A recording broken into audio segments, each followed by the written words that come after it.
ini, sebentar.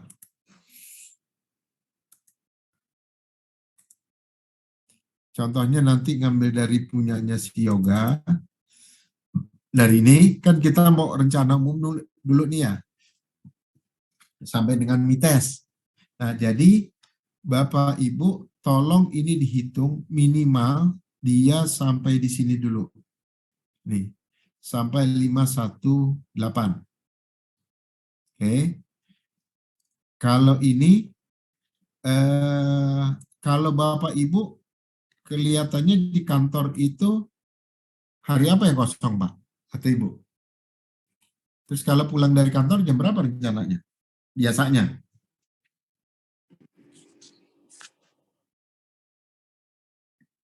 Halo?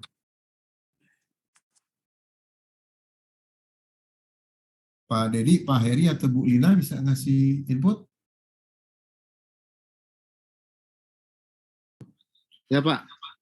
Jam berapa kira-kira kalau di kantor? Sampai di pulang ke rumah biasanya jam berapa?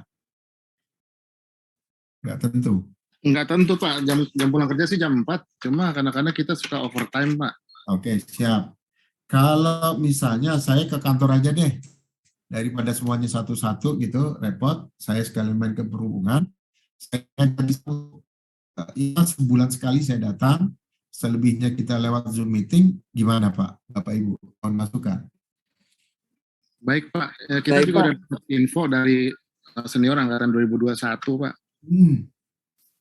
Dengan Pak Riki dan Pak Agus sama Pak Galih Pak. Ya, maksud saya kan ngajar di konstruksi untuk yang angkatan sebelumnya ya. Iya Pak. Nah, maksud saya setelah itu saya ngajar Bapak.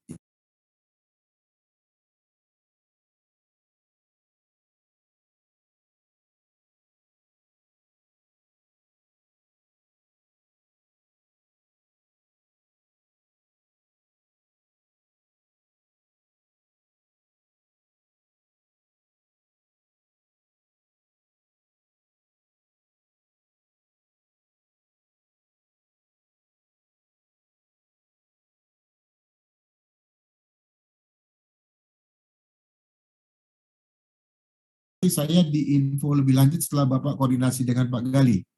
Boleh Pak. Boleh. Oke. Siap ya. Jadi kasih tahu saya ya 2 hari sebelumnya gitu Pak, biar saya punya ancang-ancang gitu Pak. Ya Pak ya. Baik Pak.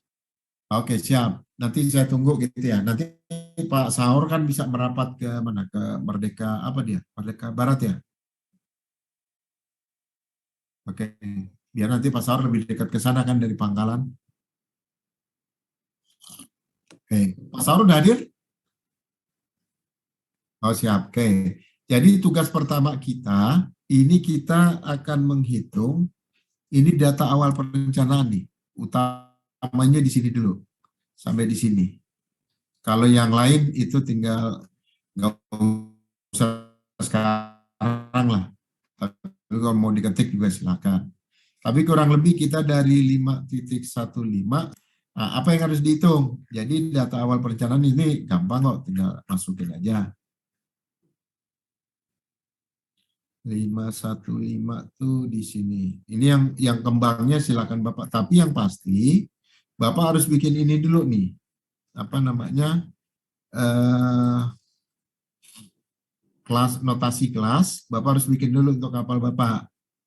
Notasi kelasnya itu apakah nanti kapal Bapak tipenya apa, berlayarnya di mana, dan seterusnya, jenis muatannya apa. Nah, keluarlah nanti ini nih.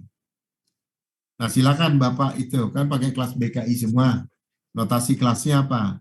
Misal Maltese Cross, A1, kalau BKI kan A100, kapalnya container carrier atau apa gitu, dan seterusnya. Nah, Bapak buat nih, kalau ini kan pakai ABS, maka style ABS yang keluar. Oke, apakah dia berpendingin, kemudian peralatan tambatnya yang ngikut BKI 100%, permesinan SM-nya gimana gitu ya. Nanti Bapak bikin dari sini. Oke, sampai sini ada pertanyaan tentang notasi kelas dulu. Kalau di BKI ada aturannya. Cukup. Oke, baik. Kalau cukup, saya lanjut. Nah, ini ukuran utama Bapak harusnya sudah ada di gambar apa namanya ketika menghitung ukuran utama. Kemudian data ini kayak misalnya koefisien blok, koefisien mid-shift, prismatik dan seterusnya termasuk displacement. Data ini datangnya dari hidrostatik. Tapi kalau belum ada, pakailah perhitungan rencana awal. Oke, yang seperti ini. Nah, kalau weighted surface area ini harusnya adanya di hidrostatik nih, yang paling apa namanya, yang paling detail dan yang paling sahih untuk dipakai di weighted surface area itu dari hidrostatik, walaupun bisa dihitung dengan rumus pendekatan. Tapi yang bagus dari hidrostatik calculation. Oke, kalau sekarang belum menghitung hidrostatik, maka dari perhitungan awal itu. Nah, yang itu kalau belum menghitung mesin, itu Bapak hitung sekarang. Bapak pakai aja hitungan hambatan yang sederhana, yang bisa mengeluarkan perhitungan hambatan yang harus apa namanya di ya hambatan kapal yang harus diakomodir oleh mesin supaya kapal dengan ukuran tertentu di atas itu dengan hambatan yang terdapat diakomodir oleh mesin dengan power berapa, dengan kecepatan berapa, dan seterusnya. Nah, data mesin ini kita harus dapat nih. Yang bagus memang hitungnya sudah detail. Cuma kalau belum ada perhitungan hambatan, pakai yang kasarnya aja dulu. Gitu. Bahwa Bapak sudah pernah punya hitungan yang kasar untuk hitung hambatan? Pendekatannya? Halo? Belum, Pak. Belum Belum juga. ada, Pak. Belum Waktu ada. gambar line span tidak ada perhitungan mesin? Belum, Pak. Belum, Pak. Belum juga. Oke. Nah, sebenarnya kalau mau menghitung detail, banyak metode. Gitu ya.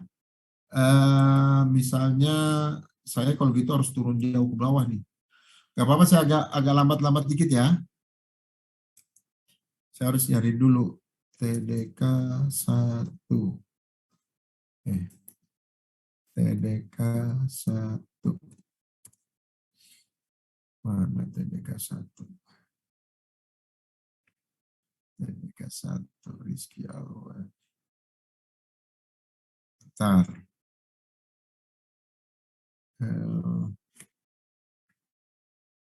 Ini siapa?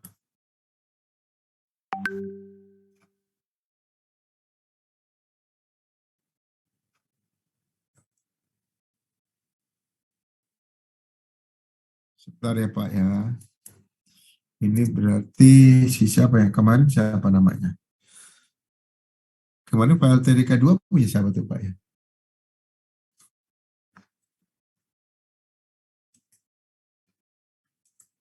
Punya Yoga.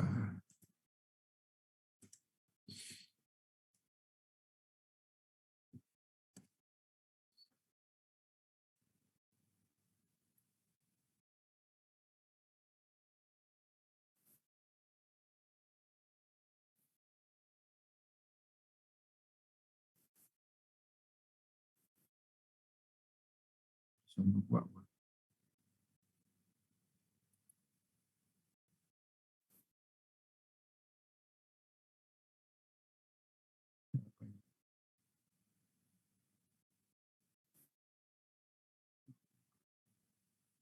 Yoga siapa ya? Yoga Setiawan.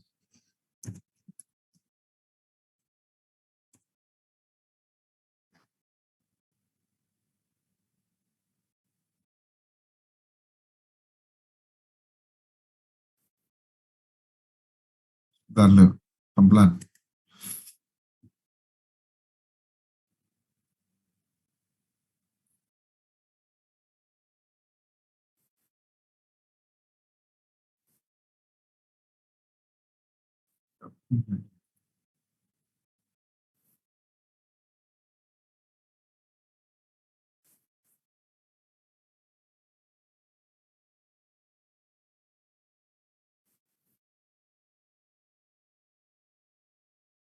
Dua semua yang saya punya.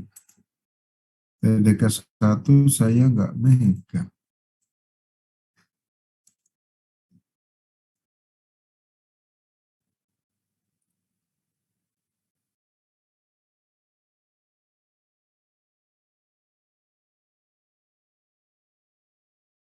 Sebentar.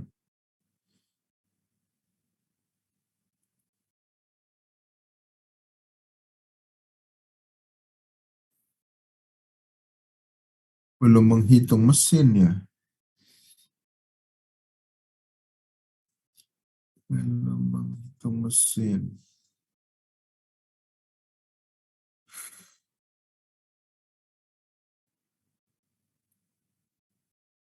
Terus desain berapa dia?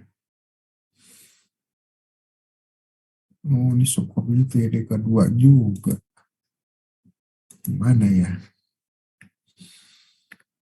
Oke, kalau gitu nanti saya kirimkan aja ya filenya ke grup. Sementara saya kuliah dulu. Kalau saya cari akan terlalu panjang nantinya. Waktunya nggak cukup. Oke, baik.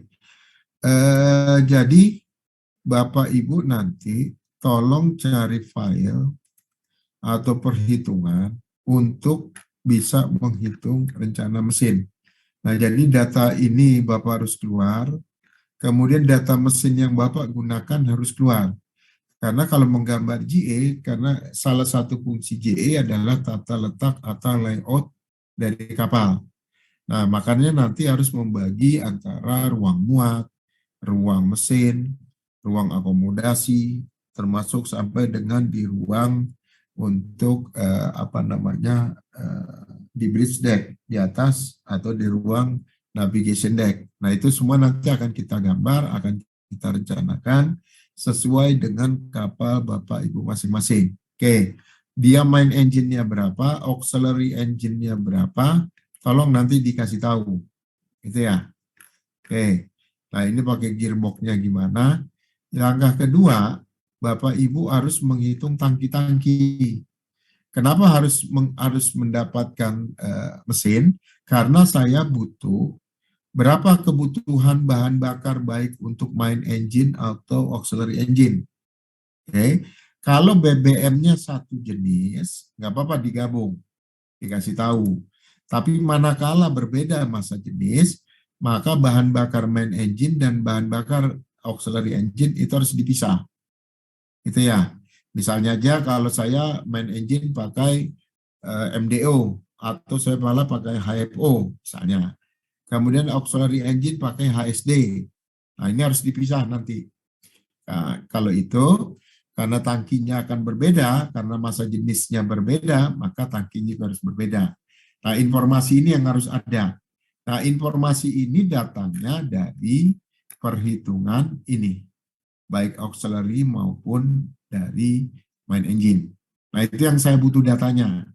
Yang kedua, saya butuh data mesin dan data auxiliary engine, karena kita akan menggambar penempatan mesin, baik dia dari poros baling-baling menuju ke gearbox, dari gearbox menuju mesin karena mesin utama, karena nanti kita akan membuat dudukan termasuk layout ruangan untuk sistem permesinan.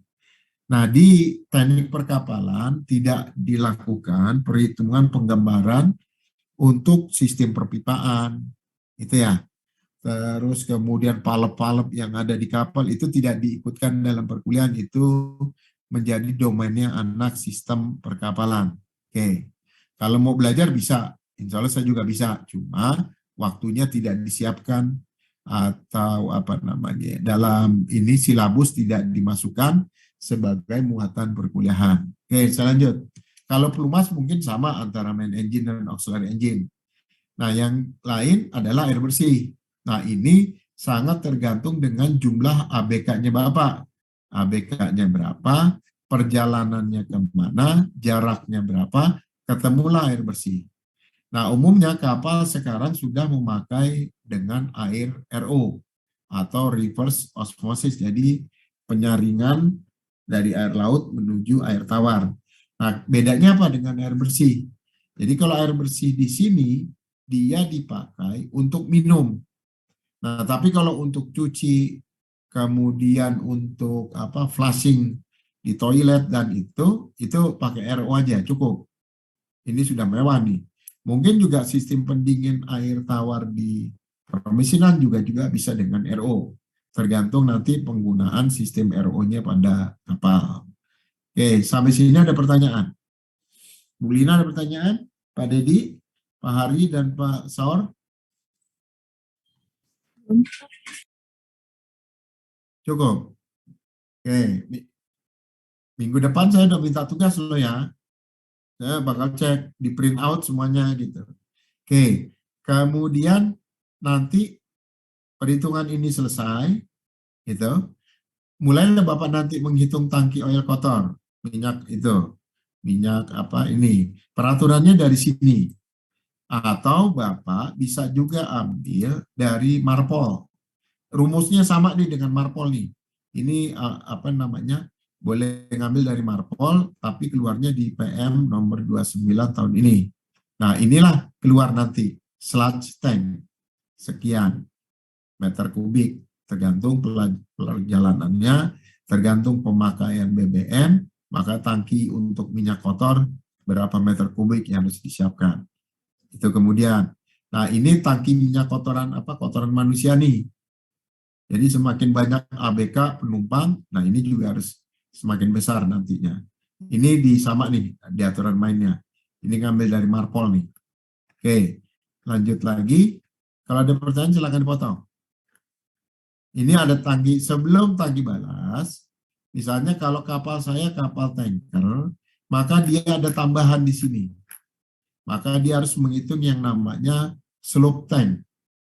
Nah, kalau kapal kontainer seperti Yoga ini, karena dia kapal kontainer, ini judulnya kapal full container 350 TEUs, maka dia tidak butuh slope tank. Tapi kalau kapal tanker, itu di Marpol dan di aturan ini wajib punya 3% dari rencana ruang muat. Nah, jadi tambahan lagi untuk khusus tanker.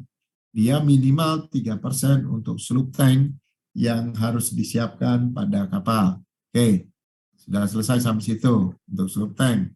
Nah, tangki balas. Tangki balas ini menurut aturan awal, bukan aturan, menurut studi yang dilakukan oleh di buku ini nih. Ada nanti bukunya, silakan copy dari itu. Ini, nah dia butuh sekitar 30-50%. Oke, nah berapa posisinya kapal kita? Mestinya dapatnya ini dari sini. Jadi TLWT pada kondisi kapal kosong berapa, kemudian supaya kapal itu baling-balingnya tidak swing, maka dia harus diturunkan berapa meter atau sentimeter, gitu. Kemudian stabilitas awal kapal mencukupi, maka ketemulah nanti T ini. Jadi baling-baling tidak boleh timbul, kemudian stabilitas awalnya yang paling minimal tercukupi.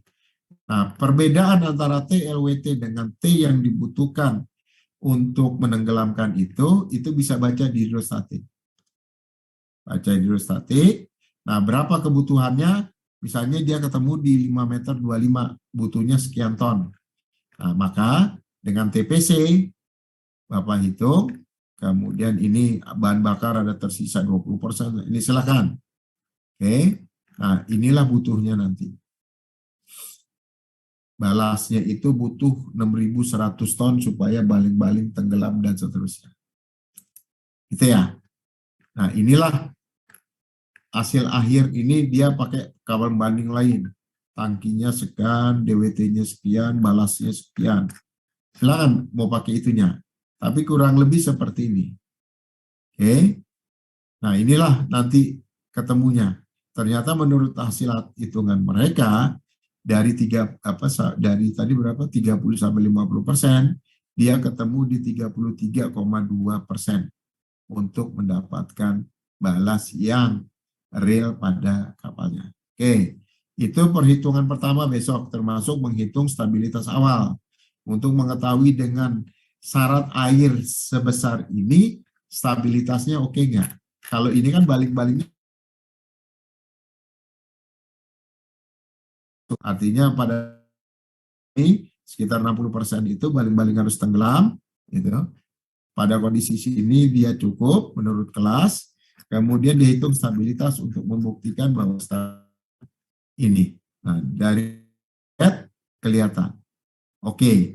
Nah, berarti untuk apa namanya? Untuk air balas yang dibutuhkan sebesar yang tadi itu. Nah, barulah ini total itunya, kebutuhan. Nah, kenapa kita harus menghitung ini? Karena kita akan merencanakan tangki pada gambar GA. Berapa besarnya, kemudian akan kita kalibrasi nanti di next perhitungan dengan capacity plan. Untuk membuktikan bahwa perencanaan kita sebesar ini, gitu, volumenya nanti sesuai nggak dengan ini. Kalau tidak sesuai, berarti gambarnya ulang lagi. Sampai ditemukan, sampai ditentukan melalui gambar dan perhitungan capacity plan, bahwa ini kebutuhannya dapat diakomodir pada kapal. Oke, jadi yang kedua ini ABK. ABK itu menurut PP nomor 7, itu, kalau ini dari bukunya Gagung, dari buku yang lain ada, termasuk nanti Bapak baca dari PP 7 tahun 2000 tentang kepelautan, ini di tempat Bapak sendiri nih. Gitu. Nah ini silakan.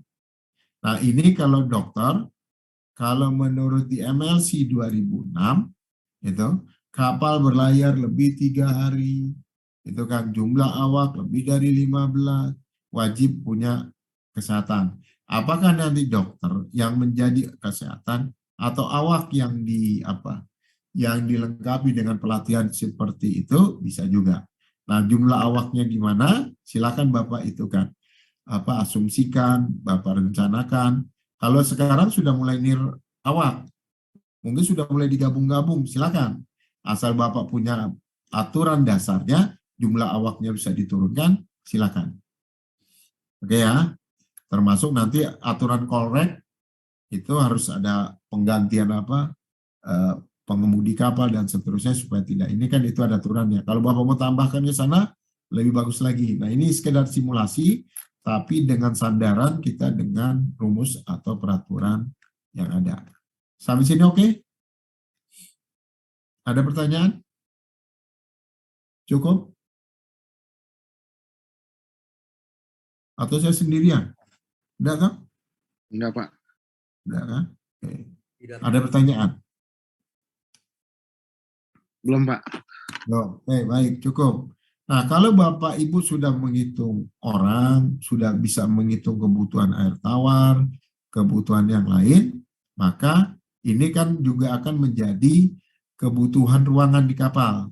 Berapa orang awaknya atau ada penumpangnya, berapa ruangan yang saya harus siapkan, apakah sekamar sendiri, berdua, berempat, berenam, atau berdelapan. Lihat aturan dari MLC 2006. Setiap orang punya jatah berapa meter persegi untuk ruangan, untuk kapal 3.000, kapal sampai 10.000, atau kapal di atas 10.000 GRT. Beda satu dengan yang lain sesuai dengan aturan. Termasuk nanti ada ruangan ada ruang mess room, ada ruang ada toilet, ada apa. Nah itu berdasarkan di sana. Itu untuk kesejahteraan para awak. Berdasarkan MLC 2006, atau kalau Bapak buka STCW 2010, di situ juga ada beberapa yang saya lihat. Oke, saya lanjut kalau tidak ada pertanyaan. Kalau ada pertanyaan silakan dipotong. Nah, perencanaan frame space selanjutnya adalah ini. Frame space itu kalau menurut kelas, di ujung-ujung kapal di 0,1 L dari panjang kapal, itu wajib 600. Kalau di NK 610. Tapi di kelas lain itu maksimal 600. Karena kalau 610 gambar juga agak sulit. Makanya diputusin aja 600 mili. Maksimal pada bagian 0,1 L. Ini. Yang bagian melintang. Jadi bagian depan, bagian belakang sampai sekat tubrukan dan buritan itu maksimum 600. Nah yang kedua, Bapak bisa pakai rumus ini. Untuk kapal dengan panjang sekian, dia ada itunya, rumusnya. Nah, Bapak hitung frame space-nya untuk yang melintang, termasuk frame space untuk yang bagian memanjang. Ini. Nah, kemudian dia udah tentukan nih, frame space di depan, di belakang itu 600, di tengah 670. Nah, jadi Bapak nanti rencanain dari ujung ke ujung kapal, bagian depan dan bagian belakang di 0,125 L kalau di di ABS, kalau di kelas lain 0,1 L. Oke, silakan Bapak baca kelasnya. Nah, jadi Bapak set 0,1 L itu 600 maksimum. Oke, kiri depan belakang. Nah, di tengahnya Bapak pasin. Seberapa pasnya nanti. Jadi dari rumus ini Bapak bisa naik turunin. Nah, nanti ketemu tuh supaya frame space-nya rata dari yang 0,1 L belakang sampai 0,1 L depan. Jadi tidak ada selisih. Misalnya kalau itu 670, nanti yang sisanya cuma 300 mili. Jangan. Nanti dibagi rata di situ. Yang pas berapa yang mendekati perhitungan 673. Oke. Jadi dia perhitungan dia 673. Kalau menurut pembanding dia punya 620. Maka dia putusin di 670. Silakan. Kalau asumsinya kalau kapal semakin rapat frame space di melintang maupun memanjang, maka bentukan dari web frame dan ordinary frame itu makin rapat, makin banyak. Pekerjaan Bapak akan semakin banyak motong, semakin banyak membending, semakin banyak memasang, dan seterusnya. Tapi kalau jaraknya longgar, agak jauh, maka kapal itu nanti punya tiang besar-besar. Karena dia harus mengakomodir, karena jaraknya jadi panjang, itu jarak antar frame, maka dia akan membesar frame-nya supaya modulasinya tercukupi. Kalau Bapak pendekkan jarak frame space, maka jumlah frame-nya jadi banyak, tetapi dia akan kecil-kecil. Nah, pertanyaan sekarang kalau mau desain ini, kapal Bapak butuh frame yang besar, frame yang kecil-kecil, atau gimana? Nah, kalau kapalnya di tempat Pak Saur, umumnya maksimum dia rata-rata 600 mili jarak antar frame dari ujung sampai ujung. Gitu ya. Ada yang cuma 500, ada 600, ada yang dari ujung ke ujung. Silakan nanti Bapak Ibu dirancanakan frame space saya melintang berapa selain yang 600 mili tersebut untuk kapal desain saya. Oke, saya lanjut. Ini untuk ini. Nah, setelah Bapak hitung, Bapak set, oh sampai 0,1 L segini, 0,1 L segini. Nah, dari sini ke sini, berapa ketemunya supaya tidak ada yang kekecilan, tidak ada yang kebesaran. Nah, silakan direncanakan, di layout, digambar pelan-pelan. Oke, kalau ini sudah selesai untuk frame space, maka langkah selanjutnya, ini longitudinalnya nih. Berarti, nah ini dia bagi rata nih nanti.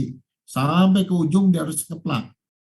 Supaya nanti ngebagi frame-nya, atau membagi kalau di bangunan apa, di rumah gitu, ini akan jadi titik pondasi nih. Baik yang melintang maupun memanjang. Jadi titik konstruksi harus ada di sini semua. Tidak boleh ada di luar ini. Oke, untuk penopang, penumpu, dan seterusnya.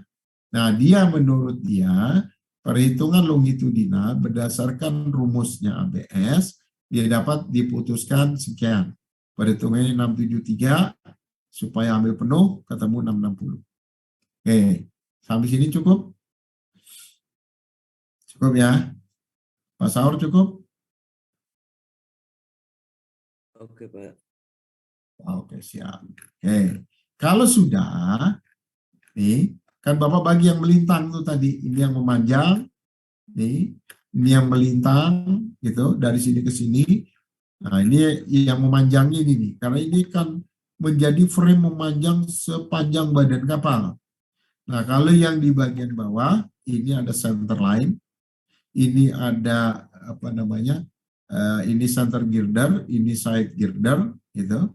Ini nanti biasanya longitudinal frame untuk bottom. Nanti kalau pakai double bottom berarti ada longitudinal untuk bottom, double bottom.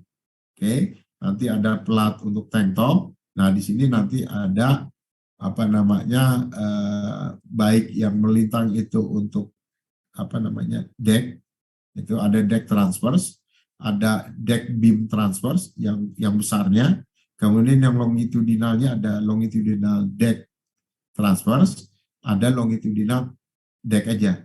Jadi ada longitudinal deck beam, ada longitudinal deck. Jadi ada yang kecil, ada yang besar. Nah ini sesuai dengan perhitungan Bapak Ibu yang direncanakan untuk kapal yang dirancang. Oke, kalau sudah fix, sudah enak ngebaginya, baik yang memanjang dan melintang, maka lanjutkan dengan perhitungan sekat. Jadi kalau menurut kelas ABS, untuk panjang kapal antara 90 sampai sekian, dia minimal 4. Nah sekarang tinggal kapal Bapak Ibu, dilihat di kelas BKI, kapal saya panjang berapa, punya sekat minimal berapa. Kalau 4, yang pasti sekat buritan di belakang, sekat ruang mesin, itu. Kemudian mungkin di tengah di sekat ada ruang muat, yang terakhir sekat tubrukan. Itu minimal 4. Oke. Jadi ini yang harus kita titikkan nanti di sini. Nih, berarti dia punya sekat 1 di buritan, 1 di ruang mesin, 1 di mana di sekat tubrukan, minimal 3 kapal, tapi ya di bawah 90. Nah 1 lagi mungkin di tengah sini, minimal 4. Nah nanti untuk perhitungan selanjutnya kalau memungkinkan, ini perhitungan sekat yang kita rencanakan dengan kelas, kita akan review berdasarkan perhitungan floatable length. Jadi kalau Bapak lihat di sini, nih, ada perhitungan yang namanya nih. Jadi setelah direncanakan ini, maka akan dihitung dikonfirmasi dengan perhitungan floatable length. Apakah sekat yang saya taruh ini kalau kapal mengalami kebocoran tidak tenggelam? Kalau mau tenggelam, berapa sekat atau berapa kompartemen yang bocor? Nah, biasanya bisa dihitung ini. Nah, ini juga berfungsi nanti kalau Bapak menghitung damage stability. Jadi kalau ada kerusakan stabilitas, Bapak bisa pasang floatable length sebanyak mungkin yang Bapak suka, tapi ingat, semakin banyak yang dipasang, kapal semakin mahal. Ruangan semakin terkotak-kotak. Nah, silakan diatur mainnya. Saya pikir Bapak Ibu, karena kerja di Ditkapel, saya yakin sudah lebih paham tentang aturan main dan seterusnya. Oke, saya lanjut ke tempat tadi. Jadi pekerjaannya banyak nanti, ini TDK 2 nih, startingnya. Oke, saya lanjut. Kalau sudah menghitung tadi di sekat jumlahnya, oke lah floatable length kita nggak hitung dulu. Oke, nah kalau menurut dia nanti, dia mintanya ada 5 sekat kedap air, nanti akan dihitung dengan floatable length. Oke, ini sekat buritan, harus minimal 3 kali dari frame space. Frame space-nya mana? Dari ujung bos, kata dia. Oke, dari stern tube, 3 minimal. Nah, Bapak garis. Minimal 3. 4 boleh, 5 boleh, 10 boleh. Apa yang jadi dasar di sini? Yang pertama, Bapak harus punya tangki untuk trimming di after peak tank. Berapa dia trimming ke belakang supaya kapal maksimum 1% dari LPP untuk trim sesuai aturan kelas. Nah, Bapak rencanakan ruangan ini, tangki ini. Kemudian di atas biasanya itu ada yang namanya ruang steering gear. Nah ini berapa ukurannya? Supaya ini apakah hanya 3 maksimum dari sini bisa cukup semua? Kalau itu ambil minimal. Oke. Kalau tidak mundurkan, majukan ke depan. Nah, supaya ininya cukup untuk after peak tanknya, termasuk kemudi dan yang lain. Nah, hanya perlu diingat, kalau ini semakin maju ke depan, maka sekat ini juga ikut maju. Kalau ini semakin maju, berarti ruang muat akan termakan. Kalau ruang termakan, salah satu fungsi, mungkin fungsi utama kapal, kalau kapal niaga, adalah membawa muatan sebanyak mungkin supaya uang tambangnya, uang angkutannya itu besar. Nah, itulah fungsinya kapal. Dia sebagai media atau alat ekonomi. Nah, jadi harus pintar-pintar nge-layout nih. Harus pintar-pintar ngebagi sekat, ngebagi ruangan. Supaya kapalnya efisien. Sama seperti rumah. Kamarnya gimana, menghadapnya gimana, ngebaginya gimana, seperti itu. Nah, ini sekat ini minimal 3 kata kelas. Tapi ukuran bisa 3, 4, 5, dan seterusnya, Bapak harus melihat after peak tank, termasuk kebutuhan di sini, termasuk di bagian sini, kalau ada alat-alat tambat. Oke, nah butuh ruangan space berapa? Makanya Bapak harus melayout di bagian belakang nih. Ya kan? Ini ada sekat. Sekat itu nanti ada for peak tank, ada ini gear room, itu ya, dan seterusnya. Silakan Bapak set, rencanakan. Ada pertanyaan? Demikian juga dengan ruang mesin. Kalau mesin tadi yang kita hitung sudah punya dimensi dari perhitungan hambatan, maka kita bisa set. Oh, panjang ruang mesin, kalau menurut DNVGL dulu, itu sekitar 17% dari panjang kapal. Itu baru asumsi awal. Yang kedua, asumsi Bapak, bukan asumsi lagi. Bapak harus sudah bisa meletakkan mesin. Kondisinya di mana, ada ruangan apa aja yang besar-besar. Misalnya ruang mesin ada WS, kemudian ada boiler, kemudian ada apa namanya, incinerator, ada mesin batu, apakah diletakkan satu lantai dengan mesin utama, atau diletakkan di second deck atau third deck di kapal, tergantung nanti tingginya kapal itu sendiri. Oke, nah kalau sudah bisa di layout, maka layout pasanglah sekat kapal mesin. Jadi masing-masing sudah punya ada guide nih, untuk ini sekian, kebutuhannya harus menyesuaikan ini, menurut kelas DNV sekitar 17%, tapi nanti akan di layout untuk melihat mesin itu cukup atau tidak dipasang, sehingga sekatnya menjadi fix. Apa aja yang harus disiapkan, dan seterusnya. Dan seterusnya. Oke, sekat kawal mesin ini. Nah, kalau dari ini, kawal banding dia 11%. Kalau dari DNVGL, kalau nggak salah saya lihat 17%. Oke, nah Bapak bisa mulai juga. Nih. Berapa? Ujung-ujungnya Bapak harus mulai out. Ini. Kalau dia auxiliary engine-nya 3 buah, itu inline dengan apa namanya, main engine.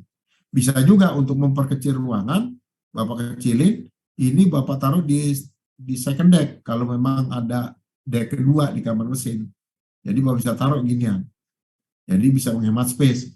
Jadi di depan muatan makin banyak. Tetapi fungsi dan kebutuhan dari kelistrikan dari auxiliary engine dapat diakomodir walaupun auxiliary engine ada di bagian atas atau di second deck kapal. Oke, nah potongan tengahnya ini. Jadi ini asnya ini harus sesuai dengan as baling masuk di gearbox, baru masuk ke mesin utama. Oke, kalau begitu selesai, ini selesai, baru Bapak ngerancang sekat tubrukan. Sekat tubrukan 5-8% dari LPP, dari EP ini. Bapak hitung. Nah, titik sekat semuanya harus jatuh di frame. Tidak boleh di antara frame. Ini harus jatuh di frame semua. Garis konstruksi ini. Oke. Nah, Bapak hitung. Bapak ingat bahwa di sini karena sekat itu dia sampai H. Wajib. Tidak boleh dipotong. Di sini berarti ada peralatan tambat. Berapa space-nya? Bapak desain nanti. Bapak layout untuk ini. Kemudian di sini ada for peak tank untuk trimming. Mungkin juga nanti ada yang mau pakai bulbous bow. Ada juga yang mau pakai apa namanya bow thruster untuk sebagai pengemudian kapal supaya manuver lebih baik. Silakan diatur main. Jadi ada consider mesin tambat dan seterusnya. Ketemulah ini. Nih, dia ngerancang nih. Layout untuk peralatan tambat dan peralatan yang dibutuhkan di kapal, termasuk bosun store misalnya di bawah sini. Di sini peralatan tambat, bosun store, nanti gambarnya kurang lebih seperti ini. Oke, kalau sudah jadi, baru sekat kargo. Tadi kan bilangnya katanya ada 5, kata dia nih. Berarti kan 1 di sekat tumbukan, sekat ruang mesin, sekat buritan. Berarti minimal 2 tambah di belakang. Nah, berapa banyak? Misalnya kapal kontainer.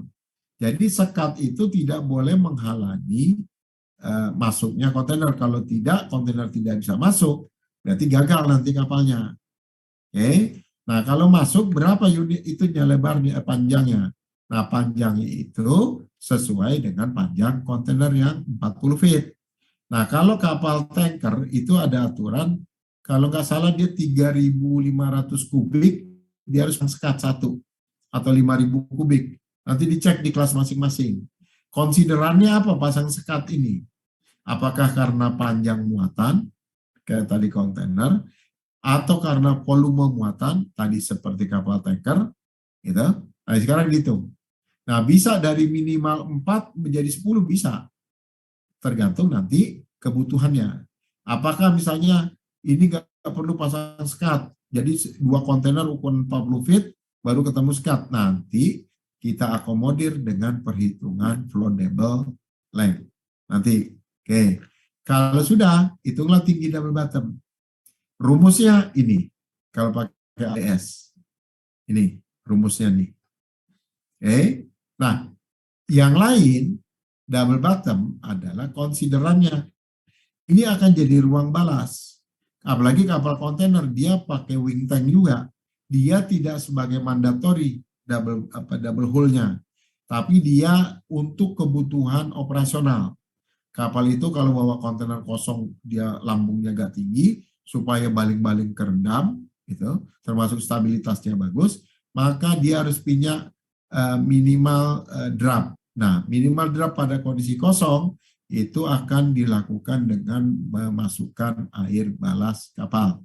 Nah, berapa tingginya ini double bottom? Karena dia digunakan untuk air balas. Kalau di ruang mesin ada untuk BBM, air tawar, dan seterusnya. Nah, jadi nanti bapak-bapak itu berdasarkan rumus kelas sekian. Kalau misalnya di kelas itu ditentukan, termasuk di NCPS, minimal tinggi double bottom 760 mili untuk alasan pemeriksaan untuk orang keluar masuk double bottom, termasuk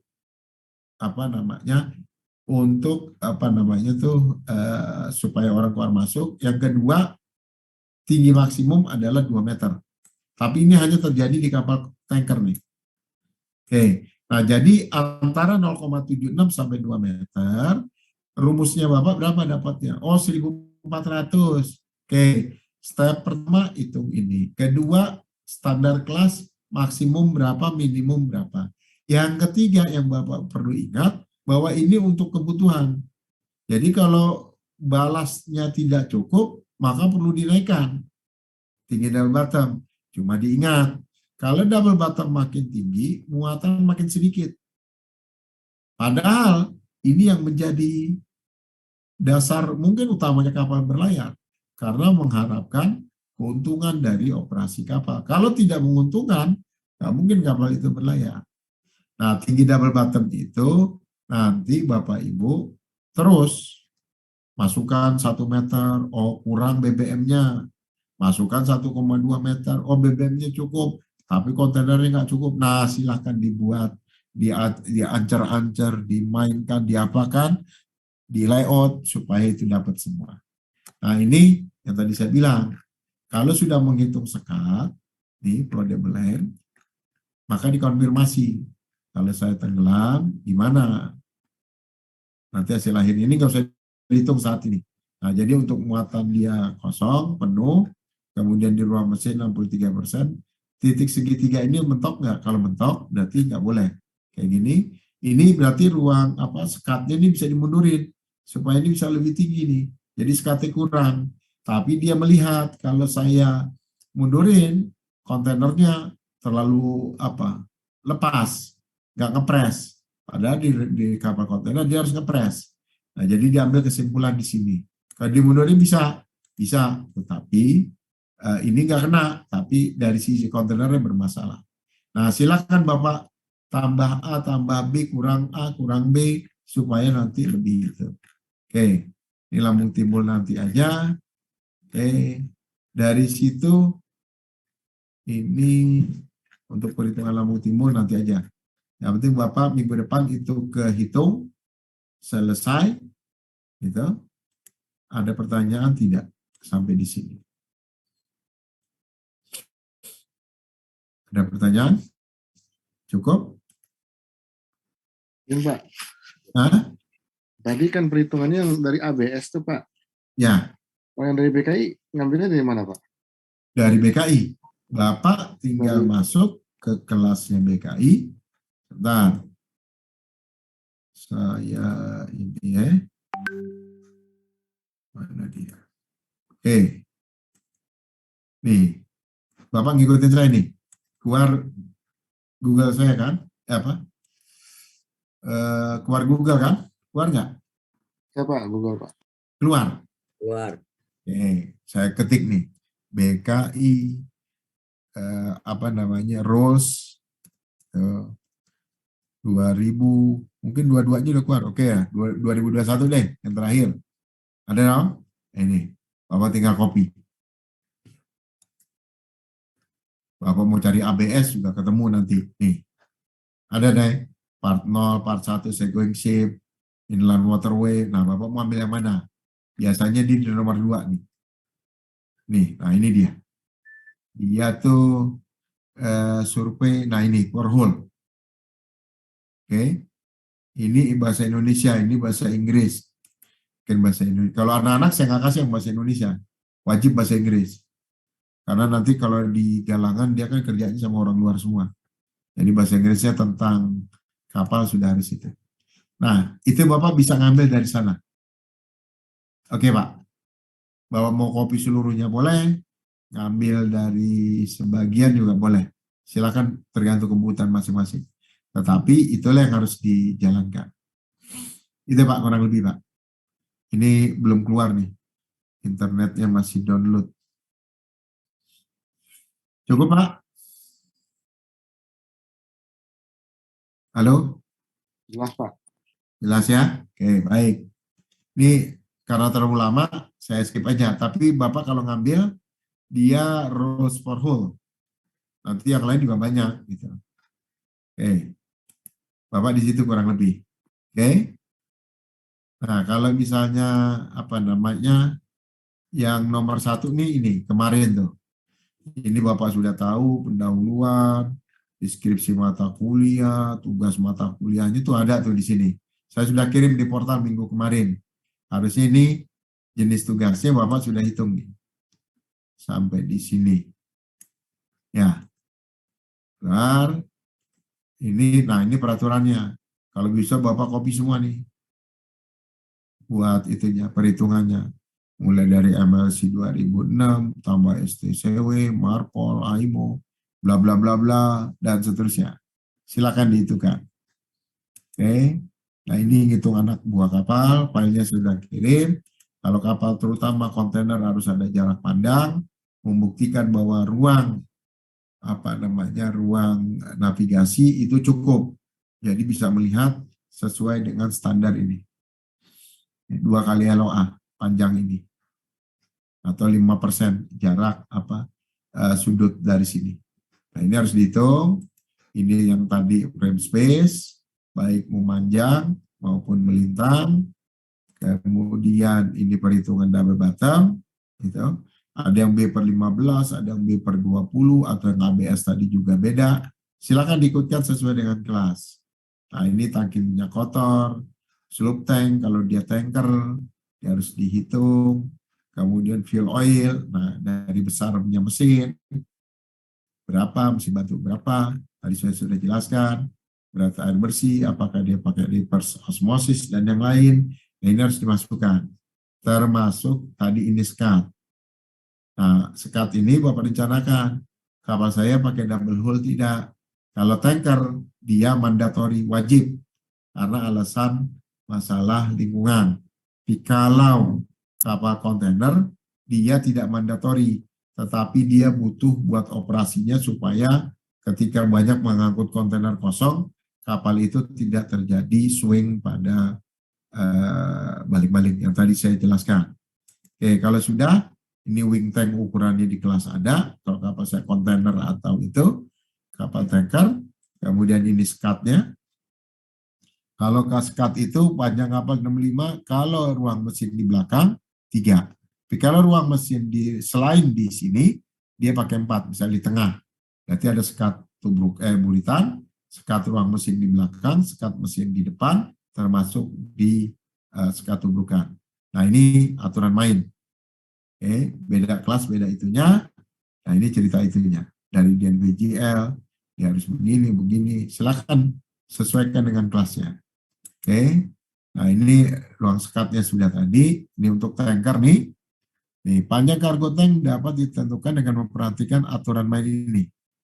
Nih, tidak lebih dari 0,2 L atau maksimal 17 meter. Bapak sesuaikan dengan frame space yang Bapak adakan. Nah, masukkan di sini. Inilah untuk skat. Kalau kapal kontainer, standarnya adalah panjang kontainer. Kapal ini kan tanker standarnya ini. Silakan diatur, dimainkan. Ini tadi perhitungan bulan nggak usah. Ini capacity, itunya nanti aja. Nah, ini perhitungan capacity untuk merencanakan apa? Mengakomodir tadi itunya kita. Ini lambung timbul, ini nanti aja. Nah, inilah gambar GE-nya. Nah, semester depan, setelah dites, kita akan mulai dengan peralatan dan perlengkapan kapal. Apa aja yang harus dilengkapi di kapal. Baik komunikasi, Bapak-Bapak, saya pikir sudah lebih jago dari saya. Nanti saya mau belajar sama Bapak. Oke, navigasi gimana, kemudian peralatan pencegahan tubrukan, kemudian ruangan. Ini kalau ini saya ambil dari NCPS, kemudian peralatan tambat gimana, peralatan keselamatannya kayak apa, bongkar muat kalau ada di mana, dan seterusnya. Oke, ada pertanyaan sampai sini? Cukup? Cukup, Pak. Cukup ya. Nah, mestinya tadi itu kita sudah mulai menggambar ini nih Pak. Nih, kan ada di gambar nih kan, lines plan kan? Gitu. Nah, dari lines plan ini kita sudah mulai gambar seperti ini. Minimal bagian luarnya dulu. Karena bagian luarnya kapal ini datangnya dari sini. Nih, di bagian luar nih. Terus gitu kan? Di bagian luar. Pindah ke sini. Secara tidak ditambah, tidak dikurang. Langsung ke sini. Bikin. Oke, setelah bikin, baru tinggi bangunan atas berapa? Dengan memperhitungkan jarak pandang tadi. Oke, forecastal berapa? Nanti lihat dari sekat tubrukan. Berapa panjang forecastal, disitulah ditaruh. Nah ini sekat buritan, jadi ujungnya di sini. Dan seterusnya, termasuk untuk motong di bagian bawah. Nah itu yang harus Bapak itu kan. Ini sama nih. Ini untuk yang tadi, itu. Ini sekatnya lagi, dan seterusnya. Nah, minimal besok, kalau memungkinkan, gambar bagian luarnya untuk ini sudah dapat. Bisa nih harusnya. Oke, yang lain nanti akan menyusul. Jadi saya tunggu informasinya sampai hari Sabtu. Saya itu datang Senin atau Selasa atau Rabu ke tempat Bapak. Gitu ya. Kalau saya harapkan sih kalau nggak Senin, hari Rabu. Karena Selasa saya ada kuliah di malam kalau nggak salah. Oke, sementara gitu dulu supaya Bapak juga jangan terlalu banyak nanti. Silakan dihitungkan. Kalau ada pertanyaan silakan. Mungkin bisa saya bisa keluarkan itu mukanya biar kita sama-sama bisa ketemu, biar saya bisa ini.